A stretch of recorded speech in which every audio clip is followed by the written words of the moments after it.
Olá a todos, eu sou o Dr. Gilberto Costa Júnior, fisioterapeuta quiropraxista, e estou aqui para passar o programa Aprendendo a Cuidar da Sua Coluna para os colaboradores da empresa Vida Leve Colchões.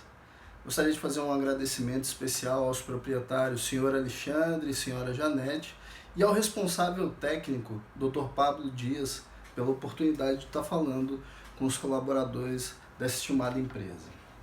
Então vamos lá.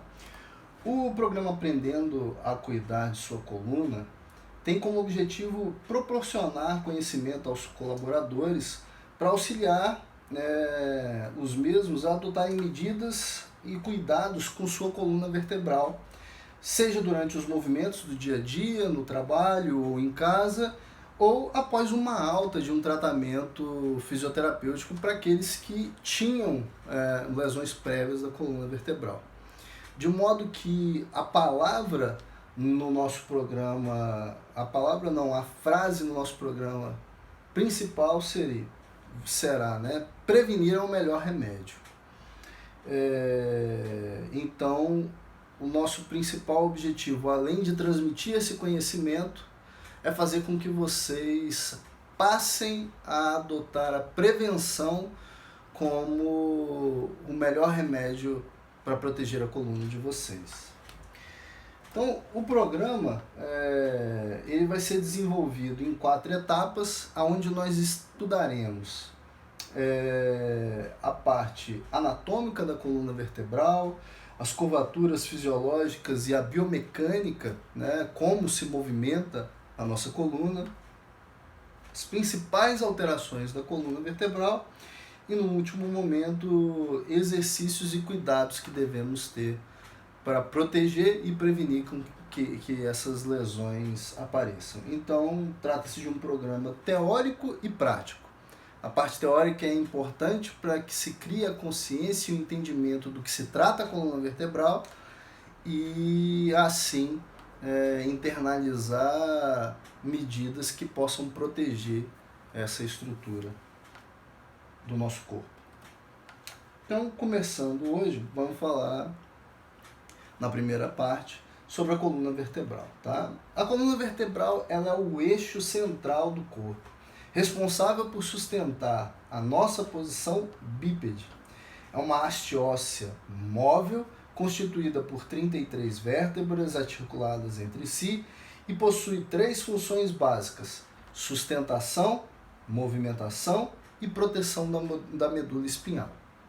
Então, o que isso quer dizer? Se a gente está em pé, um dos principais responsáveis por manter a nossa postura em pé, confortável, é a coluna vertebral, através do mecanismo de absorção de cargas, tá? Nos mantendo equilibrado. E, além dessa sustentação, ela ainda garante a capacidade de nós fazermos movimentos combinados e ainda protege a estrutura mais nobre do nosso corpo, que são os neurônios, que no caso na coluna passa através da medula espinhal, que vai fazer a comunicação entre o cérebro e a periferia, as partes do nosso corpo, tá bom?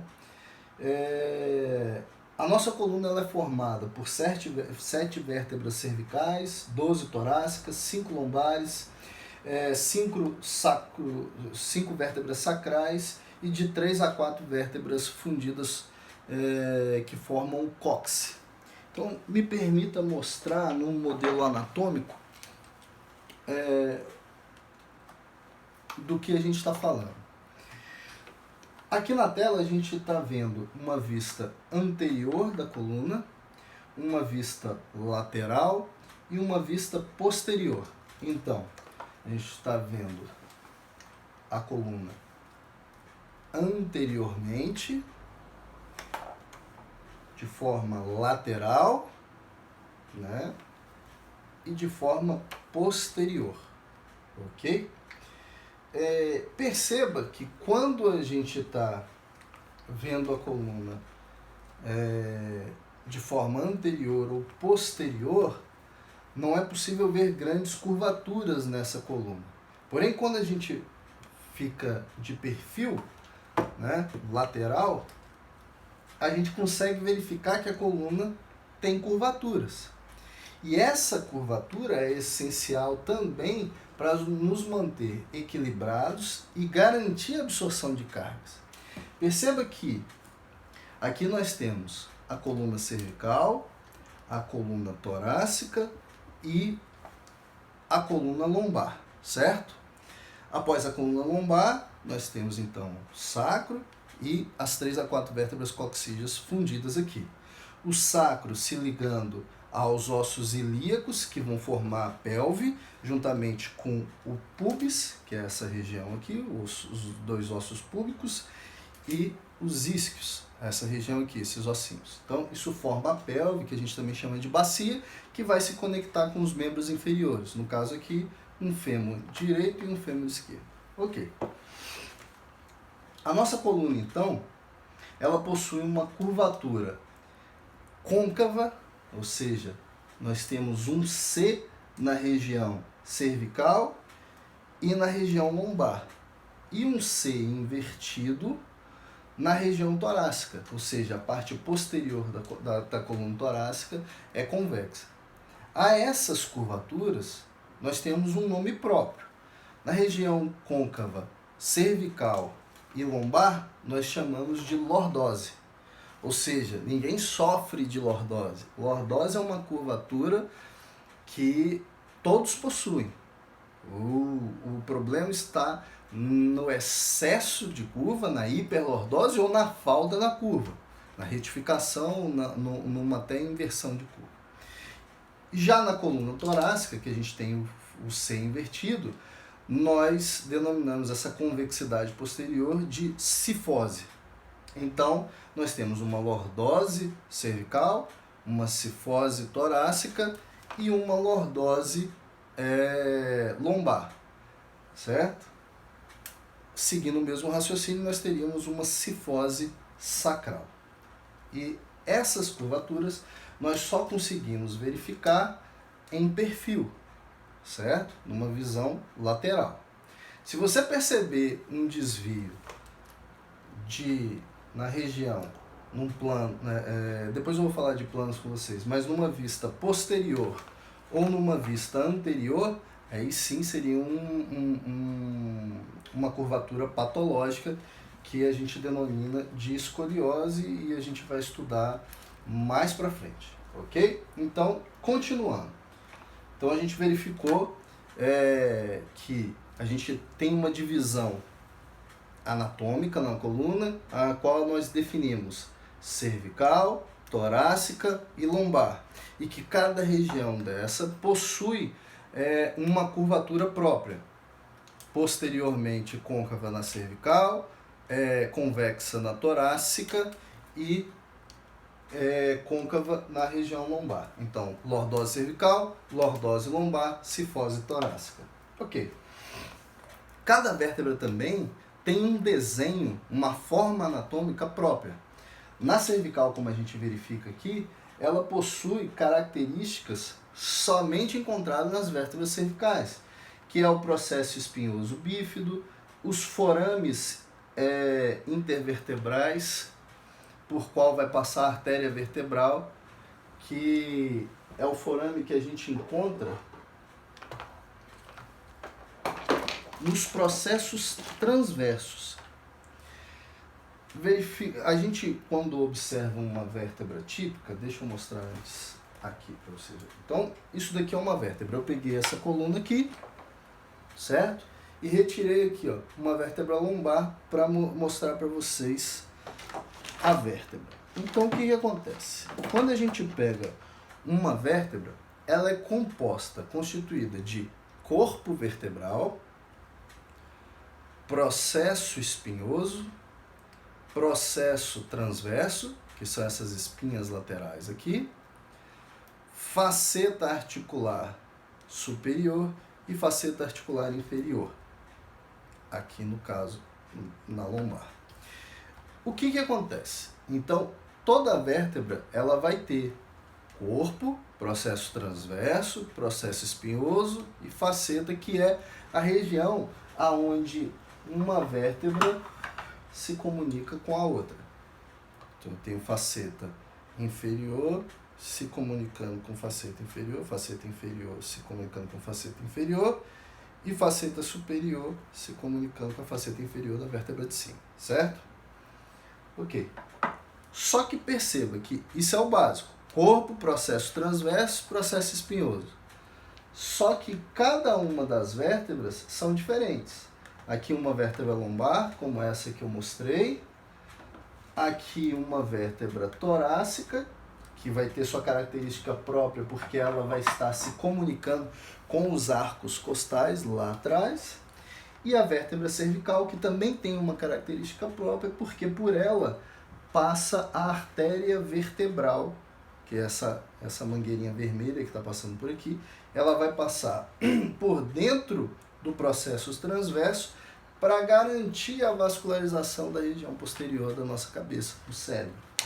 Ela vai se juntar lá em cima, no polígono de Willis, que é uma parte de vascularização do encéfalo que eu não vou entrar em detalhe nesse momento.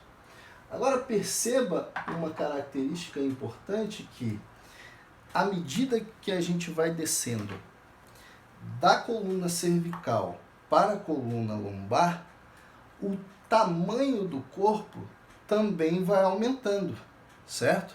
E por que isso? Porque quanto mais a gente se distancia da cabeça, maior são as cargas que a coluna precisa de suportar. Logo, existe um aumento no tamanho desse corpo vertebral e também do disco intervertebral, com exceção da coluna torácica, porque ela tem uma estabilidade maior devido à caixa torácica, as costelas formando o gradil costal, certo? Agora, a gente vai perceber que as regiões de lordose, ou seja, cervical e lombar, são regiões de muito movimento e precisam de suportar, então, a carga.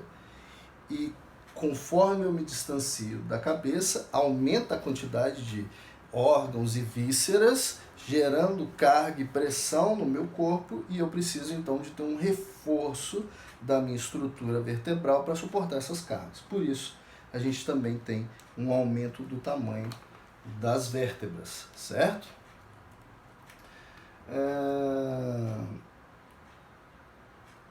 E a coluna vertebral, então, ela tem a formação do canal medular, por onde vai estar passando a medula, que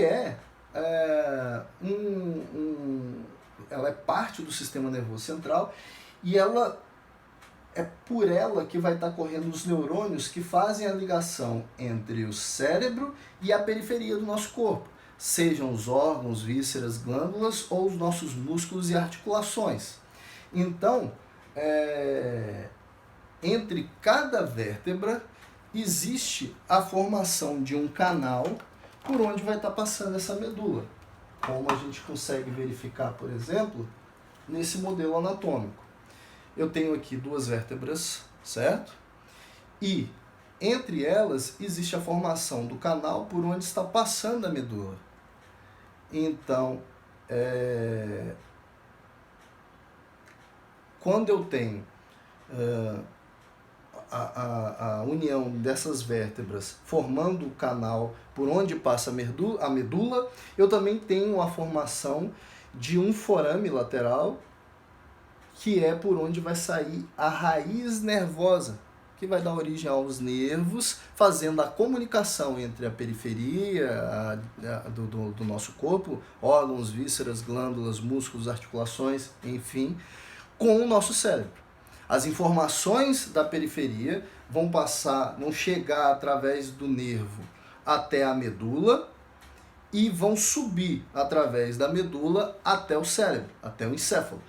Aqui no cérebro vai ser processado as informações que o nosso corpo está enviando para ele, e ele vai devolver a resposta, que vai trafegar novamente via medula e chegar ao seu destino num músculo, numa articulação, numa víscera, através da parte dos nervos, certo? Então a medula faz essa comunicação entre o cérebro e a periferia. Ela é uma parte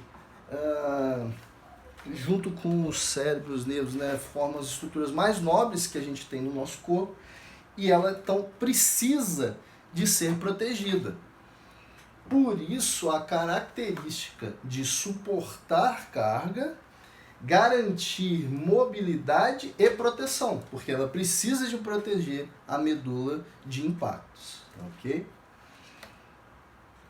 Então, esse canal ele se estende por toda a curvatura da coluna vertebral, iniciando-se na base do crânio, aqui em cima, até o sacro, lá embaixo, nessa região.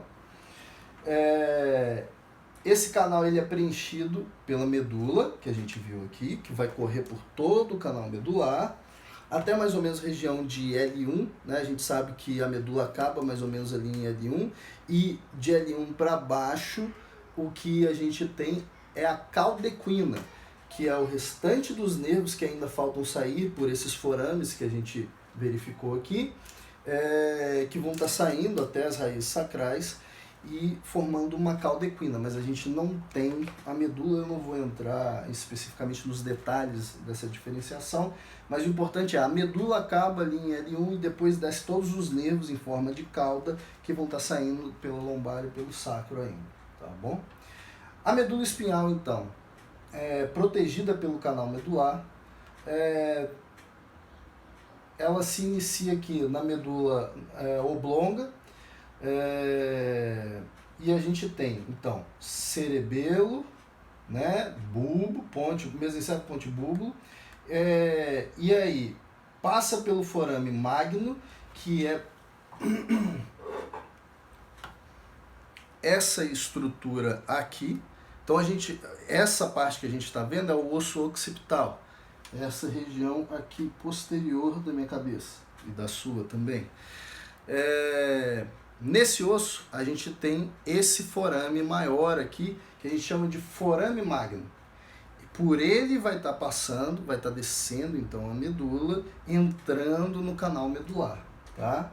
E aí vai estar se estendendo até a borda inferior da primeira vértebra lombar, de L1 que eu falei, e de L1 para baixo o que vai estar descendo é a cauda equina. Então ele vai estar chegando, a medula mesmo chega até mais ou menos essa vértebra aqui, e daqui para baixo desce com o nome de cauda equina, que são o restante dos nervos que vão estar saindo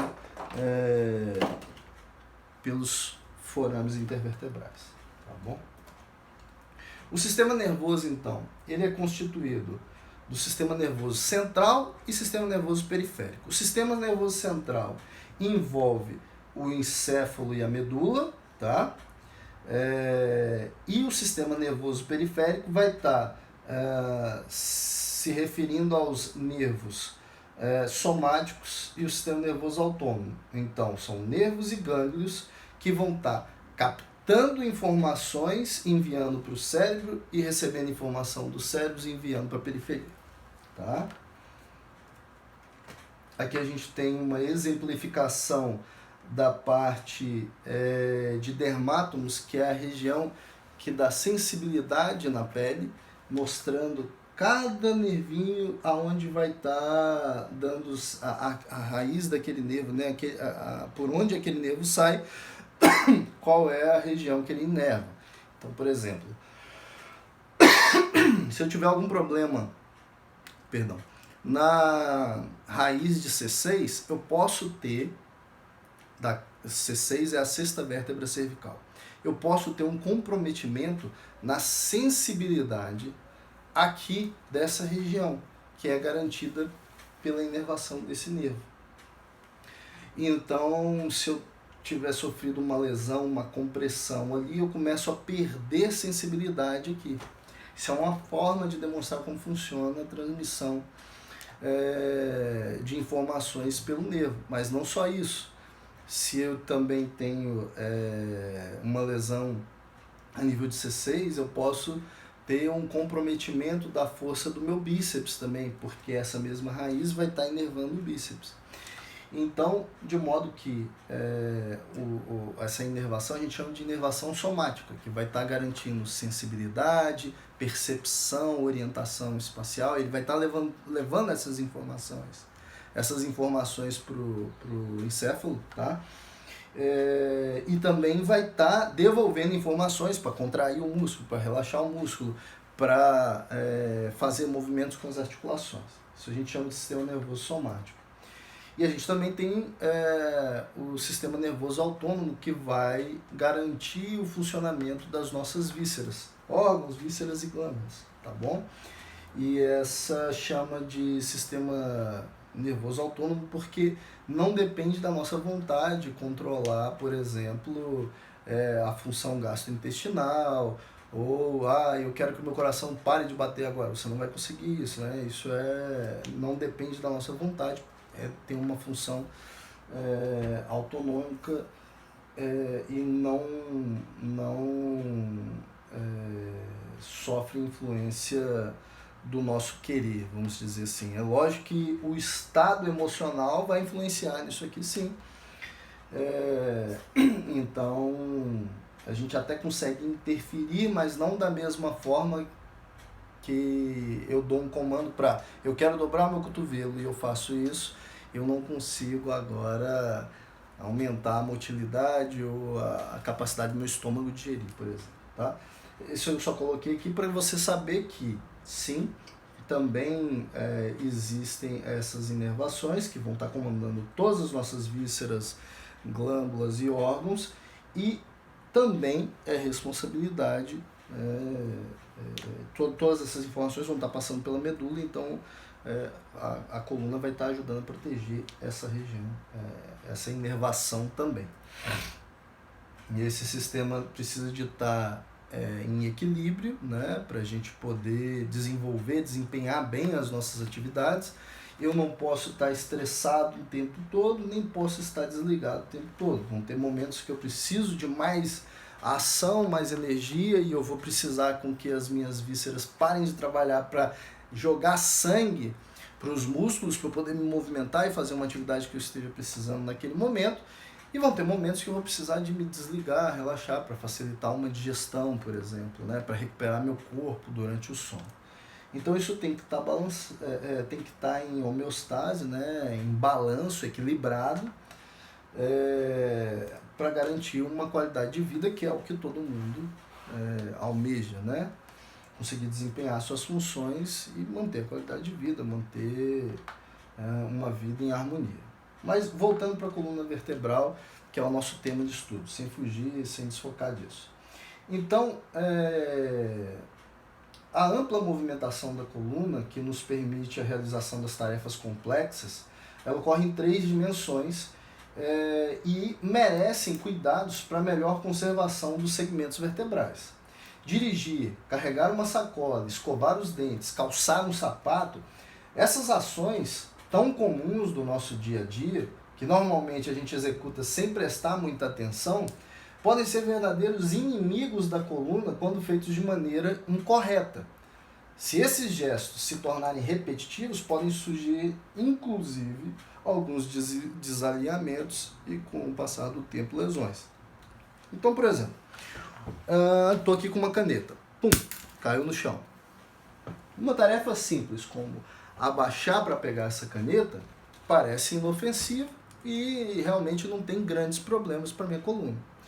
Agora, esse mesmo ato de me abaixar para pegar um objeto no chão, se eu fizer com uma carga muito pesada e ficar fazendo esse movimento, pegando, alavancando cargas pesadas do chão o tempo todo, eu posso começar a comprometer a qualidade da minha coluna lombar. Eu posso começar a forçar os discos da coluna lombar a todo momento, fazendo esse movimento com carga, e a gente vai estudar depois isso direitinho, e com o passar do tempo desenvolver uma lesão na coluna lombar, que num primeiro momento vai se manifestar apenas como uma dor lombar, uma lombalgia, certo? A coluna, os movimentos da coluna vertebral, ela acontece em planos específicos. Então a gente tem o plano frontal, que é o plano que passa de um ombro ao outro, certo? Nós temos o plano sagital, que também é chamado de anteroposterior, que passa da região posterior para a minha frente, igual está mostrando no modelo. E nós temos o plano transversal, que corta a coluna no meio aqui, certo? E esses planos, junto com seus eixos específicos, vão permitir movimentos específicos. Por exemplo, aqui no plano anteroposterior, eu vou ter os movimentos de flexão e extensão, que é o dobrar minha coluna para frente, dobrar minha coluna para trás. No plano frontal, eu vou ter os movimentos de inclinação lateral, né? Para a direita e para a esquerda. E no plano transverso, que seria esse plano cortando a coluna aqui no meio, né? Separando em superior e inferior, é onde acontecem os movimentos de rotação, para a direita e para a esquerda. Ok.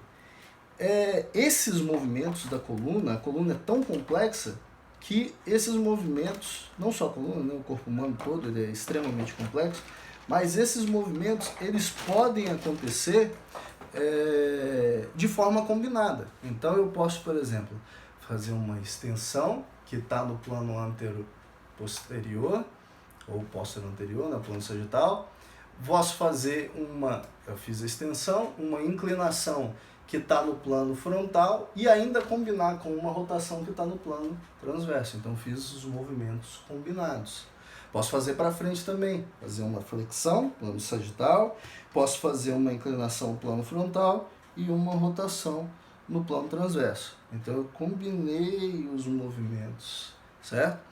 A coluna tem essa capacidade de se movimentar em 3 dimensões, combinando os movimentos entre si, ok? Ou seja, ela é uma estrutura extremamente complexa e também não é uma estrutura que a gente pode dizer que é frágil. Ela é uma estrutura que foi desenvolvida para suportar essas pressões, né? O Criador, quando fez o corpo humano, ele pensou em tudo direitinho. Então, esses movimentos não acontecem isoladamente aqui, né? A gente ainda tem um ligamento que protege a região anterior do corpo, chamado ligamento longitudinal anterior. A gente tem o equivalente dele passando na parte posterior, que é o ligamento longitudinal posterior. Nós temos entre cada espinha o ligamento interespinhoso e cobrindo ainda as espinhas os ligamentos supraespinhosos. Então, e ainda tem entre os processos transversos os ligamentos intertransversais, ou seja, a coluna também ela suporta movimento, ela não é feita de vidro, né? Esses movimentos devem inclusive ser feitos, porque tudo no nosso corpo foi feito por um movimento. Agora a gente deve saber como realizar esses movimentos para não lesionar a coluna. Então, continuando. Deixa eu pegar essa região aqui, ó. Imagina que eu estou aqui olhando a coluna, certo? Vertebral. Vou pegar agora como exemplo a coluna lombar para mostrar o disco para vocês, que é onde tem o disco maior, certo? Então, pegando aqui a coluna lombar como exemplo, eu vou tirar aqui 3 vértebras da coluna lombar para especificar para vocês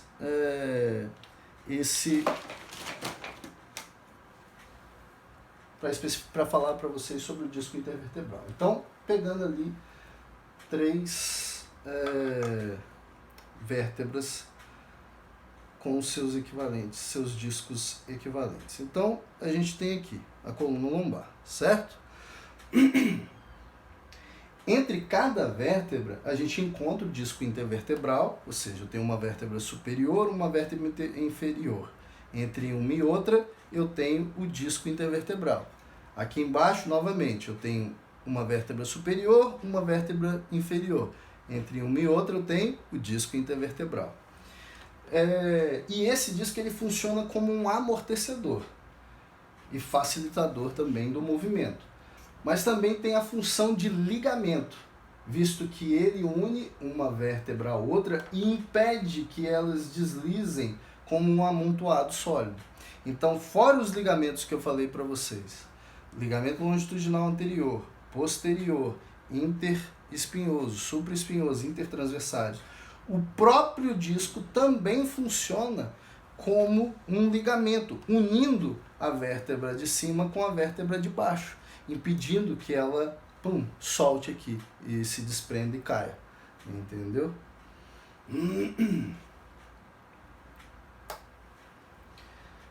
A mecânica vertebral depende totalmente do disco intervertebral. O movimento da coluna é realizado em cada nível vertebral no próprio disco. Ele é que permite os movimentos que ocorrem mediante deslizamentos das vértebras, umas em relação às outras, de modo que o disco é a única substância maleável entre as vértebras. Qualquer alteração no nível do disco intervertebral irá atrapalhar toda a mecânica da coluna, podendo ter alterações estruturais e funcionais, gerando patologias no futuro. Então, aqui, nesse desenho, a gente percebe o esquema do disco intervertebral, que é esse daqui, e a gente percebe que a gente está escrito ali, tem duas estruturas que compõem o disco intervertebral. A gente tem uma parte que parece uma cebola aqui, que são os anéis fibrosos, certo? Então são vários raios circulando uma parte gelatinosa que a gente chama de núcleo pulposo. Esse núcleo pulposo é quem tem a responsabilidade de amortecer os movimentos da vértebra. O disco, ele se assemelha muito, fazendo uma propaganda aqui, com o chiclete Babalu. Quem for mais antigo vai lembrar dele, quem está na faixa aí dos 35, 40 anos, década de 80 e 90, se vendia muito esse chiclete. E esse chiclete tem uma porção central, que era o líquido, que dava o recheio do chiclete, e você tinha um invólucro dele, que era o que a gente via por fora, uma parte mais rígida, que sustentava essa parte líquida. Da mesma forma que o disco. A gente tem uma região mais líquida, mais gelatinosa, com uma cartilagem de um tipo específico, que é a que forma o núcleo pulposo, e uma cartilagem mais rígida, que garante que o núcleo pulposo exerça essa função de absorver a carga, que são os anéis fibrosos. Então a gente tem o núcleo vertebral, o núcleo pulposo, suporta 75% das cargas que passam sobre o disco.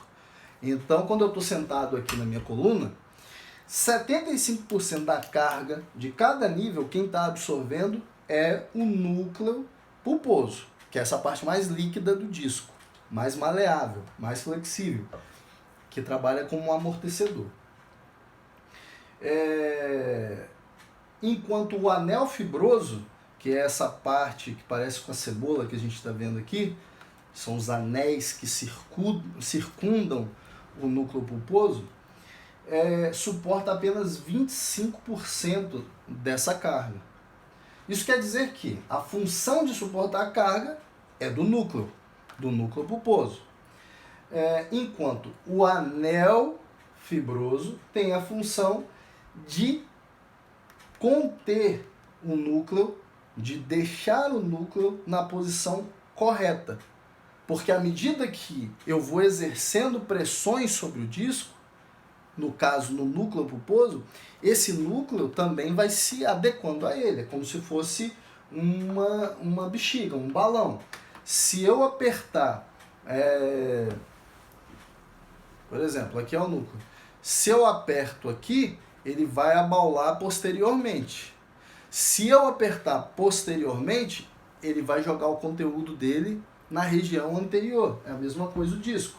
De modo que se eu apertar apertar muito aqui na frente e começar a repetir esse movimento, sempre apertando na frente aqui para a lateral, esse núcleo vai começar a se deslocar para a periferia, pode começar a romper os anéis fibrosos, que é quem contém o núcleo, e aí formar uma herniação. A gente vai estudar isso mais para frente, tá?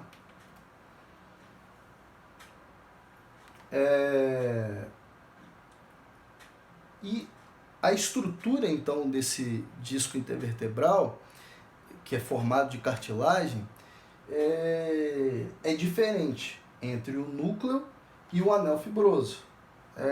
No corpo humano, a gente tem 3 tipos de cartilagem, né? A cartilagem hialina, elástica e a fibrosa. A cartilagem fibrosa está presente no anel fibroso, que é quem vai estar circulando, contendo o núcleo para fazer a função de absorção de carga. E a cartilagem hialina, ela vai estar presente no núcleo pulposo do disco, tá bom? O tecido cartilaginoso, ele tem uma característica que é ser hipovascularizado.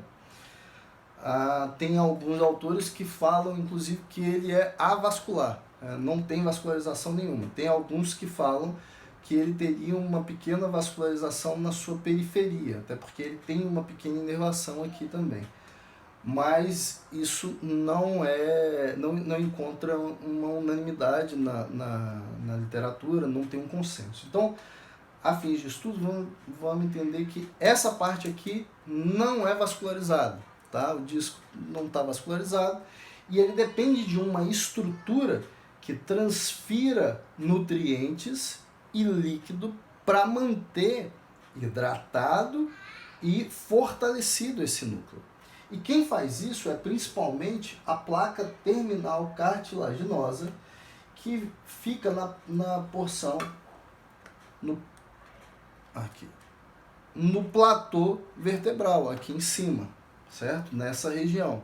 Aqui existe uma placa muito vascularizada, aonde o disco vai estar repousando. E através de diferenças de concentração por difusão, o líquido e os nutrientes vão estar passando dessa placa para o disco intervertebral. Então, aqui a gente observa, né, tanto a estrutura da placa terminal cartilaginosa, quanto a artéria vertebral, que também vai estar influenciando na vascularização desse disco. Então, olha o que esse slide nos mostra. A nutrição discal ocorre através de um processo de difusão de nutrientes através da placa cortical da vértebra, placa terminal cartilaginosa, como está mostrando aqui na figura, e por capilares vindos da artéria vertebral. A artéria vertebral, ela passa bem no meio da vértebra aqui, ó. Então ela está passando no meio da vértebra e ela dá vários capilares em direção ao platô tibial, ao platô da vértebra aqui em cima, que vai estar ajudando na vascularização também da placa terminal cartilaginosa e contribuindo então para levar nutrientes pro disco intervertebral. Os nutrientes principais são água, aminoácidos, glicogênio e outros, que irão manter a turgência do disco através da formação de uma estrutura chamada proteoglicanos. Se por algum motivo ocorre uma alteração em uma oferta adequada de nutrientes, as células dos discos simplesmente começam a morrer. E aí vai existir um processo de fragilidade do disco, e essa fragilidade vai expondo esse disco a sofrer rupturas no anel fibroso e o deslocamento do núcleo pulposo para sua periferia, formando uma herniação. O que acontece? Ao longo do dia, quando realizamos diversos movimentos e a coluna é submetida a diferentes forças compressivas, comumente ocorre a desidratação desse disco. Isso é o normal do dia a dia. E, ao contrário, quando a gente está repousando, descansando colocando a coluna numa postura sem a influência da gravidade e da pressão da massa corporal, nós realizamos uma descompressão desse disco e, através da diferença de nutrientes que existe aqui dentro, começa a haver uma difusão de água e nutrientes, hidratando e aumentando, inclusive, o tamanho do disco intervertebral. Então é comum você encontrar pessoas que de manhã têm uma altura, por exemplo, no meu caso, eu tenho 1,82 de manhã, aí passo o dia todo trabalhando, desidratando, perdendo líquido entre os discos intervertebrais, e aí no final do dia eu posso estar ali com 1,81, até mesmo 1,80, a depender do tamanho que foi a minha desidratação e a minha negligência em repor líquidos, né?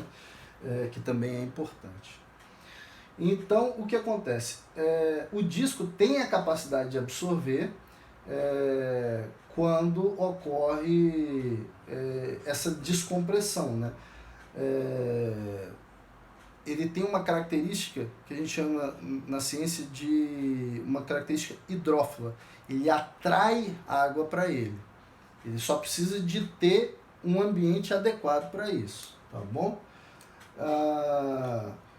É lógico que à medida que você vai perdendo nutrientes, a capacidade de hidratação também vai ficando prejudicada. E à medida que ele vai deixando de absorver líquidos e nutrientes, ele vai se enfraquecendo e vai se tornando cada vez mais exposto a sofrer lesões, rompendo os anéis fibrosos e podendo ocorrer o deslocamento do núcleo, fazendo protusões e herniações, certo? Então, essa foi a parte da anatomia e biomecânica da coluna vertebral. A gente vai entrar na próxima aula nas principais patologias da coluna vertebral. E hoje, então, nós ficamos por aqui. Eu agradeço a todos pela paciência e a gente se encontra na próxima aula. Até mais, um forte abraço.